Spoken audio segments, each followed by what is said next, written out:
Empty the Cave, Chapter 1. The Core Intent. Quote, "The whole planet is a fiction, a picture show. Sometimes it can be a rather engrossing picture show, but that doesn't make it real. We get programmed with all sorts of infatuations and obsessions. Some of them use up years and decades of our lives.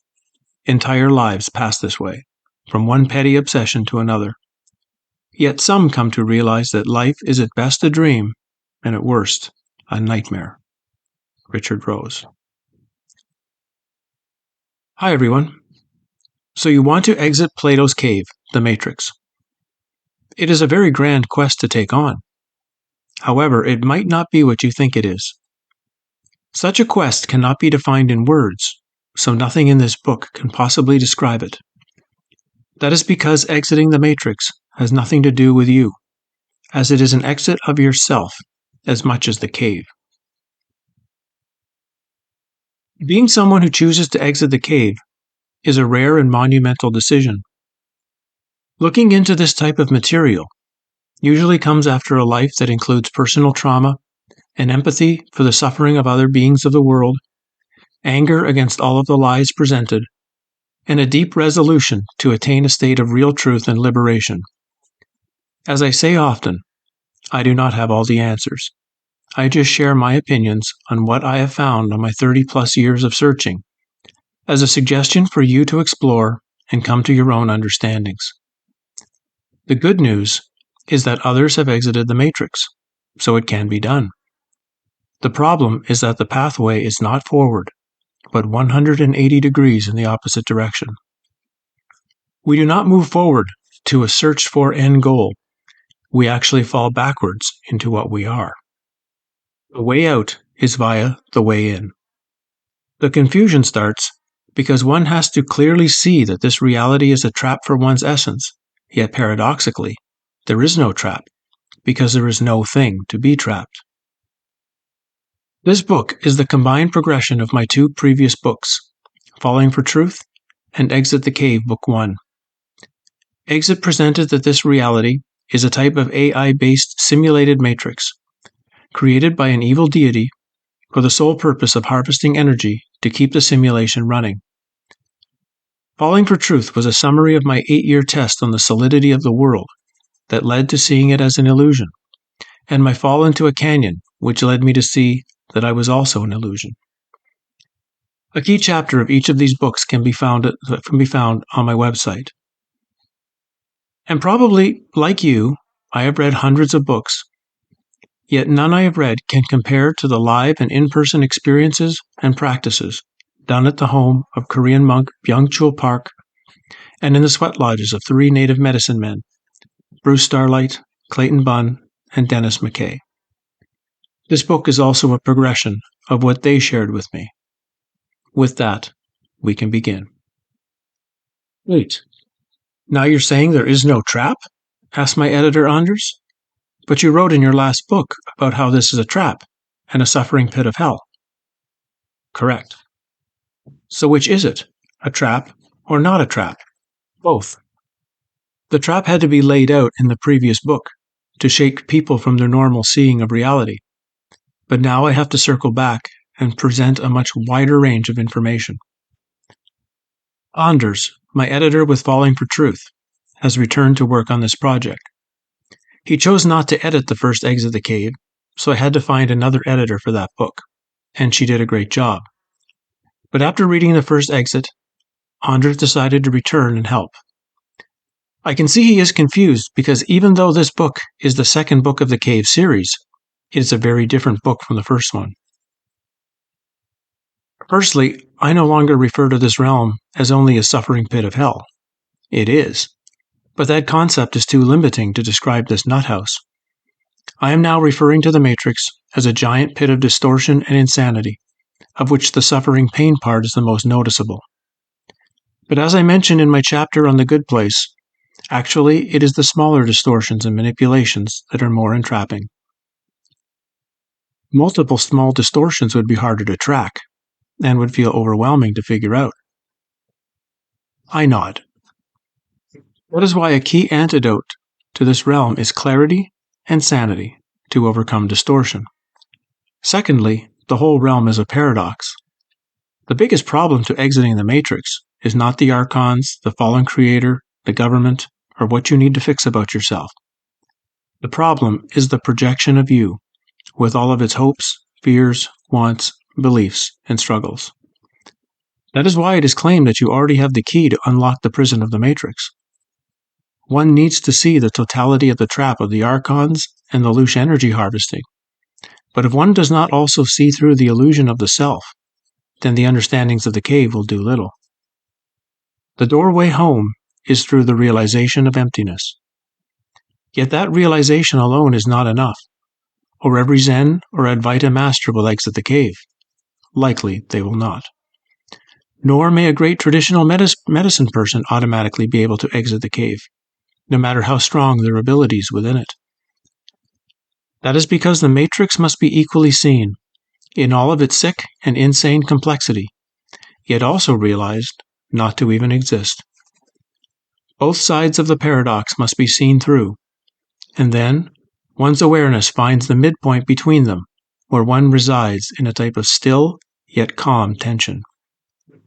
So in a place of what you wrote about as betweenness. Exactly. One resides in the gap of everything and nothing, walks without walking, and moves while in stillness. One knows when it is time for action and when it is time to stop. Quote, the only way to deal with an unfree world is to become so absolutely free that your very existence is an act of rebellion. Albert Camus. The majority of people think this is a beautiful reality, or at least could be with just a few changes. Young children are conditioned to think that they should be grateful to their Creator for such a wonderful place for them to live. The masses ignore that this world is insane and generating suffering for everything within it on a staggering level. The last few years since 2020 should have revealed that. The majority are in denial about all of this because of the worldly push beliefs like God is love or Earth is a school of learning. These ideas seem to override any examination of how things really are. Others might admit that while there is much suffering in the current reality, God will soon restore the paradise, and all we have to do is help Him by being more loving. The golden age is coming, they might say, or soon we will ascend to the greater world. But in each of these ideas are hoped-for happy places in the future, not the examination of things as they are now. Examining the influence and manifestations of demonic beings, archons, tend not to be on most people's spiritual to-do list. When someone has come to see that the world is insane, not loving, rather than re-examining the core belief, God is love, a new belief is created that God needs our help to fix it, and themselves back to the original perfection. What can be called self-help and the New Age movement are ideas promising to find ways to fix things and to make everything happy and wonderful. Few seem to consider that for all the billions of people who have tried to fix reality, and the perhaps trillions of prayers throughout history sent to God, reality never gets fixed. As time goes on, the world only seems to get worse. Things start to make sense when this reality is realized to be constructed from the start to be insane, to create the maximum amount of distortion, misdirection, and suffering, all the while packaged in a beautiful presentation. Yes, this realm contains beauty and joy. This too is part of the grand deception. Love and hate will trap you equally. What is beyond both? Quote, as long as you think there's a solution, you're part of the problem. George Carlin. A key understanding moving forward with this book is that this world will never get any better or improve. I will repeat that. This is a world of suffering that will never get any better or improve. The belief the realm will improve is one of its greatest tricks. If what I present about this world is true, then would not reality be doing exactly what it was designed to do? Moreover, that any attempt to fix it would be futile. like trying to force a video game about cars to become a video game about golf. It's just not designed to be something different. Granted, at the core of what we are, there is a tremendous power, a power greater than the Matrix. If accessed, this power can generate some major transformations, miracles even. However, if that power is projected outward to fix the Matrix, to what we want it to be, the energy becomes dispersed and lost. There seems to be great change possible when one stops projecting energy out to fix or save the world, turning it instead back towards oneself, which can then lead to transformation, for oneself, a small group of people, or a local environment. It is the small transformations that have great value. Thus you save the world by saving yourself. I repeat, you save the world by saving yourself.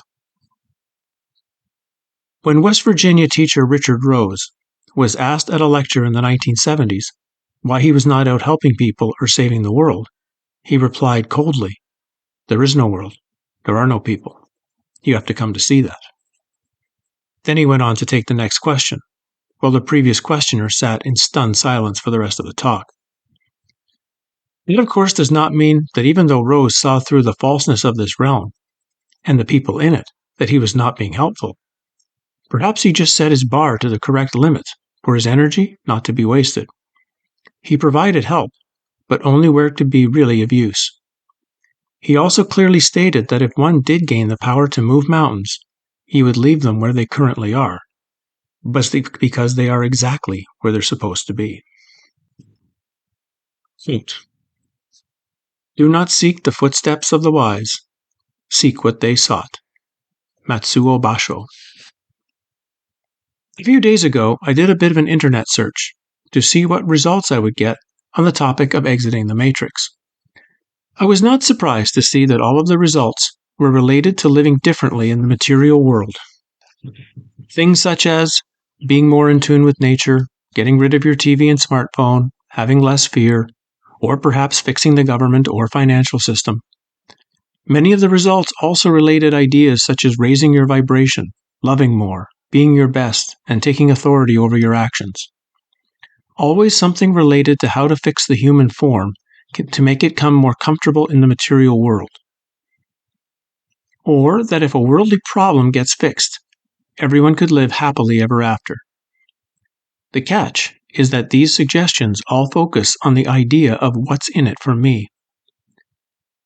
Seeing Beyond These Hopes was clearly written many years ago by Gary Harmon's lecture notes from a visit to Rose. If you accept that all this is an illusion, without including yourself in that illusion, you have made the classic spiritual mistake. It took the fall in the canyon for me to see through this error. The realization was that the physical mental thing that I had always thought I was is as false as the rest of reality. However, the canyon experience revealed something that was much more real than I ever thought. And that realness is what I'd always been. It was just that the howdy thing got in my way and got me to forget what I really was. Standard reality is a deception played on the ultimate viewer to believe that it is what it perceives. The trap ends when one sees that what they are is no thing. Since only something can be trapped or contained, this realization begins to unravel the matrix. Yet this no thing is not nothing. That error has been made by many nihilists over the years. No thing and something are opposite sides of the same coin. One cannot understand this by using the normal mind, only from a realization from beyond the regular mind. An important point I can make in this first chapter, as presented by my friend Norio Kushi, is only that which is real and true can exit the matrix. All that is false never leaves it. False is changing, while the real is still. Thus we seek out that which is unchanging and not able to be trapped. Many have the hope that exiting the matrix will mean the end of their suffering. However, exiting has nothing to do with the material you. The body-mind thing that you know is not asleep. It is a projection from a much deeper reality. It is this deeper reality, what Gnostics called a divine spark, which has been put in a coma and needs to awaken. Joe or Martina are characters in a stage play, actors in a movie, and do not awaken. There is something that is behind them, an awareness, which you might say borrows the actor. That is what needs to wake up. In the movie The Matrix, Neo Anderson, played by Keanu Reeves, is not asleep. Neo is a projection of the more real Neo, the one in the pod bubble. The movie is symbolizing awakening when the Neo in the bubble breaks all of the wires and cables that have him attached to and projecting the simulation.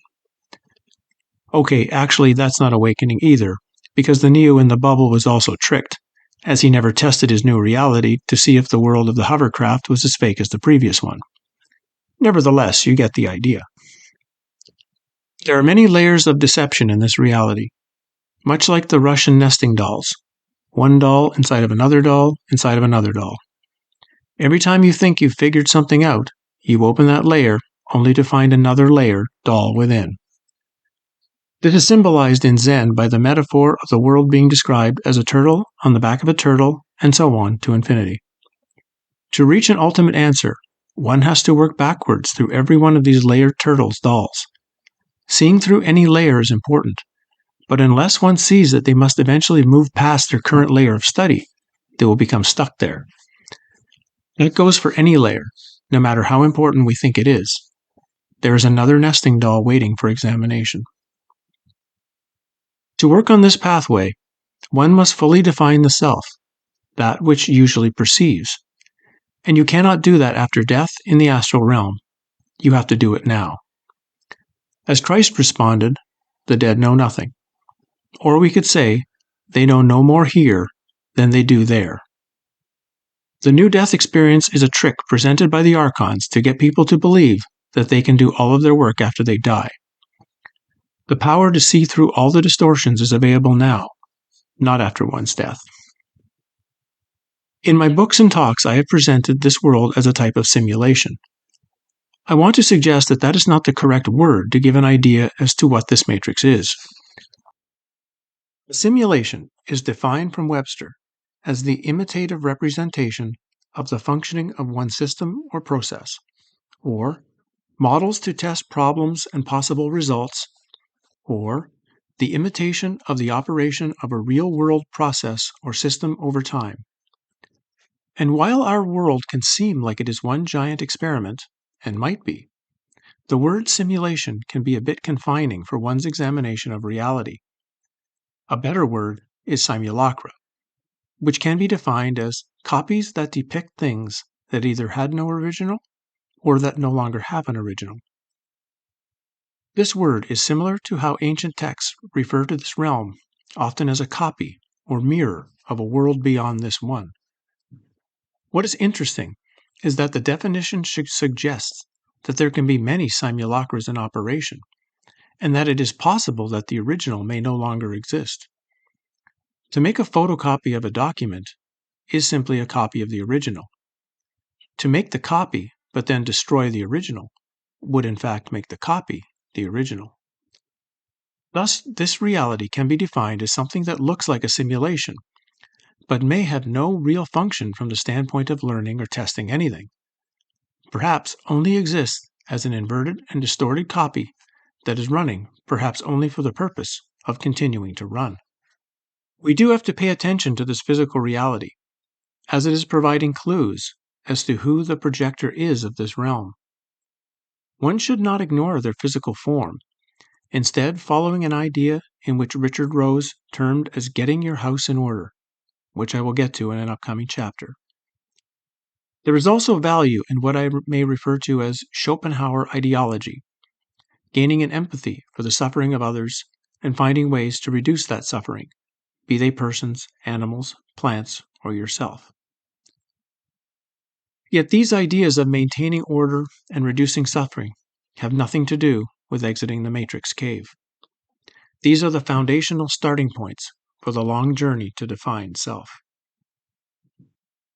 As for what exactly is trapped, One of the earliest terms for this true part of us was found in certain Gnostic Gospels, such as the Apocryphon of John and the Gospel of Judas, which described people as having the goddess Sophia, wisdom, within. Over time, Sophia came to be known by the term divine spark. It indicates that from the start, the Gnostics symbolized the spark in feminine terms. The words used to make up the term divine spark provide some indications of what this true component may be. Divine has three definitions, which indicate either of or like God, very pleasing and delightful, or to prophesize. Combining them, it could be described as an all-wise stillness. Spark tends to be defined as that which can start a fire or a small flash of light. The spark reference is meant to infer fire. It is my opinion that it was not several individual divine sparks that entered from the pleroma, the original totality outside the matrix, but was a single divine fire. That original fire is what, after being deceived, became fragmented into many divine sparks. Each spark gained its own individualized presence and awareness. This is the first great seeing. There are only two things within the matrix. One is true, a fire not from the matrix. The other is false, water, which is the reflective projection of the entire matrix and everything within it. This leads to there being two different types of oneness, which I will present in Chapter 7. This is the reason that the Cathars claim that John could not be a legitimate baptizer, as he did so with water. Only Christ could be a legitimate because he baptized with fire. A water baptism focuses on reincarnation back into the matrix, symbolized by the metaphor of the drop of water returning to the ocean. This water idea is also referenced in the myth of Narcissus, who becomes trapped by looking at his own reflection in the water. Water is a symbol for the cycle of reincarnation, and the image he falls in love with, himself, is a metaphor of how we project out a false reality and then become mesmerized by the hologram we create. In other words, the human form we observe in a mirror, and on top of still water, are tricks to get us to believe that the projection is what we are. Once fragmented from the fire, each of these sparks was tricked to project the astral and mental experience of the matrix. It is the creator of the matrix that these water metaphors in early creation myths are pointing towards. The divine fire links outside to the pleroma. Thus, a baptism of fire would be the method of return of the individual spark to the greater fire. Water soothes and comforts, fire burns. Water is the comfort all seek, fire is the truth that few do. Information of the divine spark found its way into many ancient myths, such as Prometheus, fairy tales such as Sleeping Beauty, especially the Old Norse tale of Sigurd Mufell, and even from the idea referred to as the Holy Grail. With the realization that the spark is Sleeping Beauty, and we, as a form, must become the prince of the story and awaken her, which is what spiritual work is attempting to do. The metaphor of a spark also indicates light. This is another misconception that has been transferred over to the spiritual path. The Cathars claim that to end the reincarnation cycle, one had to generate a body of light. This is taken to mean that someone has to become holy and perfect, so that they will shine beauty to the world. A number of gurus have learned this trick and made millions from it by claiming this radiance is enlightenment. However, there is far more meaning to the word enlightenment, which to me relates to the connection of the spark back to the divine fire. It has nothing to do with being holy, but of being whole-e. Those I know who have experienced a connection with their divine spark refer to the experience as a heat within their chest that creates no sweating. And the heat is safe, calming, and clear. They knew it was the more real, deeper them, as opposed to what they had thought themselves to be previously. That warmth is the first sign the coma is being broken. This is not the same as a Kundalini release, which can share certain similarities, but will often feel much more intense, Kundalini is another link to the matrix, and thus mimics the feeling of connecting with the spark. The spark is not intense, overwhelming, or linked to any new powers, but is a warm, clear knowing of what we have always been. Some might ask if this is similar to the feeling of opening the heart. The answer is yes. There is a connection between the two. What is called an open heart tends to be felt as a warmth in the chest, but this warmth tends to be directed outward toward the world of objects or to a deity. With an open heart, if one would just turn their attention of awareness back upon themselves to see their true self, which is a pathway towards the divine spark. Yet the outer world of objects and experiences and wishes are very tantalizing, and it takes great work to make that 180-degree turn to put the focus on the self and not out there. Anders has been just somewhat casually looking out of my window at the mountains across the fjord. The section on the divine spark has got to him somewhat, and he's been thinking it over. He turns to ask me clearly, "So, this divine spark, I don't think I've ever felt it, but others have." "Oh yes, about half the people I was on an intensive recently had an experience of it." "Is there something wrong with me because I've not felt it?" "No, only there must be certain walls that are up for you. The matrix walls are not built to keep you in, but to keep the divine spark out. Or better said, keep Sleeping Beauty asleep. When the interior belief walls go down, it happens. Simple as that. The work is to remove the walls, not find the spark. The walls have to open for that to occur." Anders takes a moment, contemplating the depth that I revealed in the previous paragraphs. "As for the water reference that you make, what's wrong with water?" "Nothing's wrong with water. I like water. It's good to swim in, to drink, to wash with, to sit beside. I enjoy streams and lakes and rivers and oceans and even swimming pools. Normally, water in myths and tales tends to be claimed to symbolize ideas such as meditation, reflective thought, even femininity. Yet there seems to be another symbolic message that appears in certain older myths. Water is used as a different symbol. In those, since water is reflective, thus a projection screen, it can be used as a symbol for the projected matrix. Fire, however, seems to appear just from nothing. Water is always here, but fire has to be ignited. There's a bunch of twigs, and then a spark from somewhere ignites the twigs, and the fire appears. What of Christian baptism? The Western Christian culture has taken the baptism of water to be the key to just about everything. But if you see in this case, from the standpoint of the archons, this type of baptism means an immersion into the matrix. But the baptism of Christ, of fire, is different. That no longer appears in church services, only in their texts, though very few understand even what those ideas are referring to. That says something. Did you get baptized?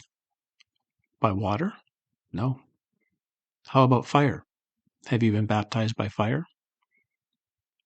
I keep staring at the fjord for a moment, before turning my head and shoulders slightly to face Anders. With a stern yet soft look in my eye, I slowly nod in the affirmative. I sense his mind go still. He just nods back. I know many want to ask me when exactly the concepts that became Exit the Cave began. That is difficult to say. It could have been when my ex-girlfriend was murdered, or maybe in my depression when I saw the Egyptian TV documentary that introduced my study of Egyptian pyramids, or perhaps it was when I first met Mr. Park. All were likely stepping stones.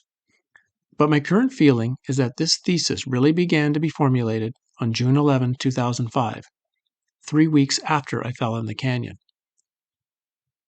On that afternoon, I went for a walk along the river, just taking in an enjoyable warm day and contemplating the experience of emptiness and no self in the canyon. I noticed a small plane fly directly over me heading towards downtown. I chalked it up to an odd occurrence and was ready to keep walking when I observed that just a short distance away, it was banking and turning. It then flew directly over my head again. Now I was getting irritated. I watched it, and it again banked, and then glued directly over my head once again. I knew this was some sort of message that was being thrown at me by this reality. It was not just a coincidence. This plane specifically wanted my attention. I do not want to say that the Matrix was targeting me or thought I was special. Just for some reason in that moment, likely due to the clarity from the canyon experience, it was, you might say, checking me out. Still, seeing that I was being in some way monitored by reality annoyed me to no end. When I got back to my apartment, I quickly wrote the following journal entry, which very clearly captured my mood at the time. I'm tired of this shit. I'm tired of the Matrix keeping us in a prison reality. I'm tired of the illusion, all of it. I didn't come back to be in the same shit again. I want to open the bubble and then open everyone else's bubble. That's about as clear as it could be looking back now. In that entry, I used the word matrix and a prison reality. I'm not sure I ever made such a statement prior. When I wrote that I wanted to not only open up my bubble, but also everyone else's bubbles, and perhaps that has been the underlying intensity to write these books. The intensity of the time was because both sides of the reality coin was flipped within 2 weeks of each other. I was still beginning the process of integrating the first, emptiness, when I got hit with the second, the trap. In time, these two realizations created a problem, as they seemed to be opposites of each other. That created confusion for me. How does a prison reality of demonic beings match a reality of emptiness and complete freedom? I still had some black-white thinking that was claiming only one of these revelations could be true. I spent time trying to figure out which one it was. Eventually, I chose emptiness, but as you saw in Falling for Truth, entities, forces of adversity, and mind confusion were part of my presentation in that book. So I made a choice that I felt was supposed to be made, like most teachers seem to suggest. I did not realize until much later how lucky I had been. By only getting one of the sides of the coin, it can become very challenging to even imagine that there could be the completely opposite realization that could also be true. I went through a 10-year illness in the midst of all of that, because my mind was trying to understand each side of the realization separately. But internally, my deeper awareness wanted both sides understood and integrated together. I was blocking what awareness wanted, focusing on one over the other, so I was operating like a grandfather clock, swinging from one side to the other. This did not start to change until the clock came to rest in between, which is what the most intense part of the illness did, so that I had nowhere else to go, and I could finally see and accept both revelations equally. It is why I had to present the Exit the Cave material as I did in the previous book, without the self-definition material that appears in this one, as it was hard for me to discuss both halves of the work at once. So I chose the trap reincarnation side first, to shake people out of their Earth is a place of love thinking. But now in this book, I can return both sides to their rightful place of understanding. Quote, "The great path has no gates. Thousands of roads enter it. When you pass through the gateless gate, you will walk the universe alone." Mumon. I also want to be clear that just because I am describing this reality as an illusion does not make the experiences that take place in this simulation to be meaningless. They have meaning from the standpoint of the character we know ourselves to be and the movie called Life on Earth. The joys are enjoyable, and the pains and suffering can be horrible. One must see that the sufferings that have occurred in our lives are not some sort of random freak occurrences or happen because there is something wrong with us. That is the concept the Matrix tries to guilt us with, that the suffering of our lives happen because we are some sort of bad person or we have terrible karma from a past life. Many traumas, especially early in one's life, happen because they've been written into our life script by the very beings who later try to guilt us for their occurrence. The problem is the entire system that we are residing in. The guilt should be felt by the archons and the system, not us. From seeing this can come a great compassion for oneself, the journey we have lived, and can create the formation of real empathy for others who have had to suffer similar scripted traumas. Trauma is something that is at the core of all beings who exist within this matrix. All the relative traumas we go through in life, no matter how horrible, are just a fraction of the feeling of the original trauma, which occurred when the fire that we are first entered into this matrix reality. That is the original sin. It has nothing to do with two people having sex or eating an apple in a garden. It is the same deep wound all have here, the wound of leaving home, the absolute, and entering this reality, the false light dual world. That is the deep trauma to be healed. I will repeat this idea many times in this book. Only that which is true can exit the matrix. Everything false will have to be left behind. Even energy cannot exit the matrix, because energy is the core of the matrix, the power for the computer. Energy, as we have come to understand it, has nothing to do with the divine spark. So raising your vibration or having a loving, open heart is not exiting the matrix, because both are based on energy. Awakening the spark from the coma has similarities to these ideas, but it is not the same. When one has the utmost of intention to locate absolute reality, liberation is close at hand.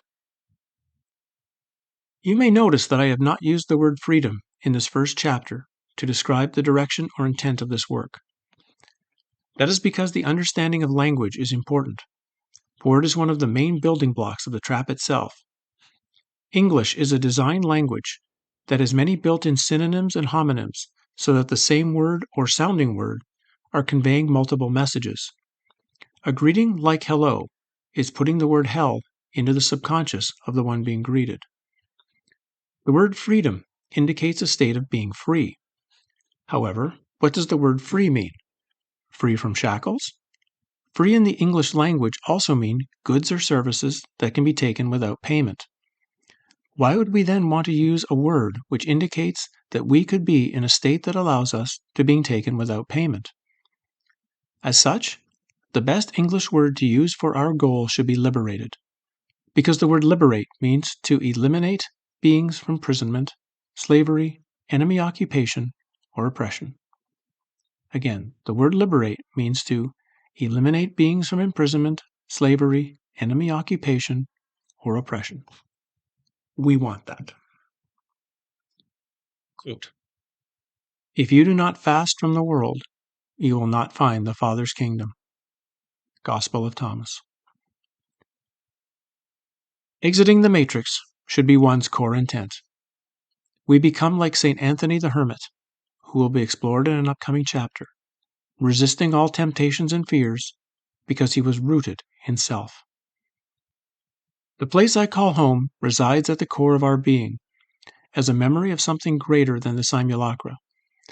It is the feeling that this reality is not where one belongs or originated, that there is something else, a true origin. It haunts us constantly with wisps of nostalgia, but we cannot exactly place where this is. Most may think that this nostalgia must be a memory of how good this earth was at one time in the past, so they work hard to try to fix it. Some take this to feel that they want to relive their childhood, to a time when things were simpler. When one finally figures out that this nostalgia is not pointing to this realm, one begins walking backwards toward that which never changes, away from the false projections to the one thing not false.